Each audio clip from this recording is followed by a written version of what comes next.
ये कहानी है बारिश में भीग रहे तुम्बाड की। तुम्बाड एक अत्यंत ही करीब गाँव था, मगर कहा जाता है कि हस्तर नामक देवता का खजाना तुम्बाड में ही कहीं छिपा हुआ है। और उसी गांव के छोर के अंत में पहाड़ों के ऊपर एक औरत अपने 2 बच्चों के साथ रहा करती थी। उन लोगों के साथ एक बूढ़ी औरत भी रहा करती थी, जो हमेशा एक कमरे में बंद रहती थी। वो औरत और कोई नहीं बल्कि उस दोनों बच्चों की दादी थी, जो हस्तर का खजाना पाने के लिए निकली थी।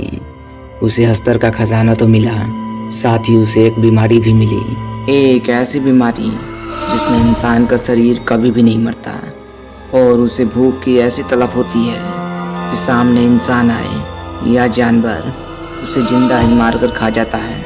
इसलिए उसकी दादी को एक कमरे में बंद करना पड़ता था और उसकी माँ हमेशा उसे समय पर खाना दे दिया करती थी, जिसके बदले उसकी दादी उसे कभी कभी सोने के सिक्के दिया करती, जिसकी कीमत बाजार में बहुत अधिक मात्रा में थी।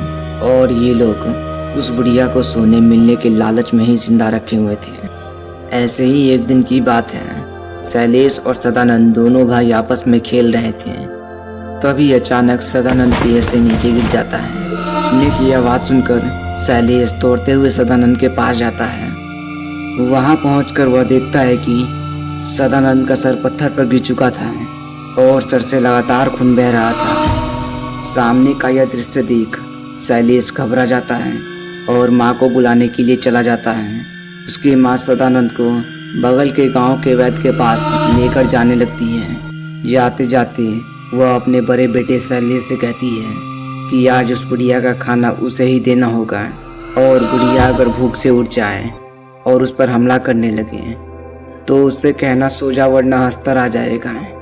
इतना कहने के बाद शैलेश की माँ चली जाती हैं और शैलेश बुढ़िया का खाना पकाने के लिए घर चला जाता है। आज शैलेश घर पर अकेला था, इसीलिए उसे थोड़ा डर भी लग रहा था। फिर शैलेश खाना बनाने के लिए रसोई में जाता है और आटे की डिब्बी उतारने की कोशिश करता है, लेकिन डिब्बी का सारा आटा शैलेश के सर पर ही गिर जाता है। फिर वह जल्दी जल्दी आटा समेटने लगता है, लेकिन तभी उसे कमरे से गुर्राने की आवाज़ सुनाई पड़ती है, जिससे शैलेश घबरा जाता है और आटे को छोड़ चावल पकाने लगता है। जल्दी जल्दी में चावल पकाने के कारण शैलेश का हाथ जल जाता है, लेकिन तभी उसे अपने पैरों में कुछ होने का एहसास होता है। वह देखता है कि उसके पैर जंजीर से बंधे हुआ था और उसकी दादी ठीक उसके पीछे खड़ी थी, जो दिखने में बहुत ही भयानक थी। अपनी दादी को पीछे देख डर के मारे शैलेश की आवाज़ उसके गले में ही अटक जाती है।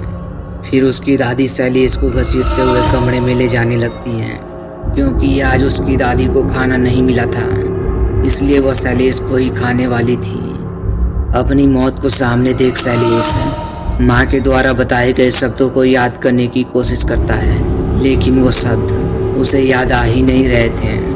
शैलेश अपने बचाव में पूरी कोशिश करता है, लेकिन कुछ भी उसके काम नहीं आता है। फिर उसकी दादी शैलेश के बालों को कसकर पकड़ लेती है और जैसे ही उसे खाने वाली थी कि तभी शैलेश के मुंह से हस्तर निकल पड़ता है।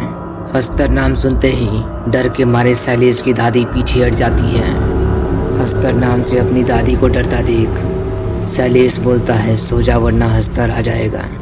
इतना बोलते ही उसकी दादी सो जाती है और वहाँ का माहौल एकदम से शांत हो जाता है। शैलेश थोड़ी सी राहत की सांस लेते हुए सारी घटना अपनी माँ को कह सुनाता है। यह सुनकर शैलेश की माँ सिसकते हुए शैलेश को लेप लगाने लगती है और कहती है कि अब उसका छोटा भाई इस दुनिया में नहीं रहा। इतना कहते हुए शैलेश की माँ फूट फूट कर रोने लगती है। फिर वे दोनों सदानंद का अंतिम संस्कार करते हैं और तुम्बाड को हमेशा के लिए छोड़ देते हैं।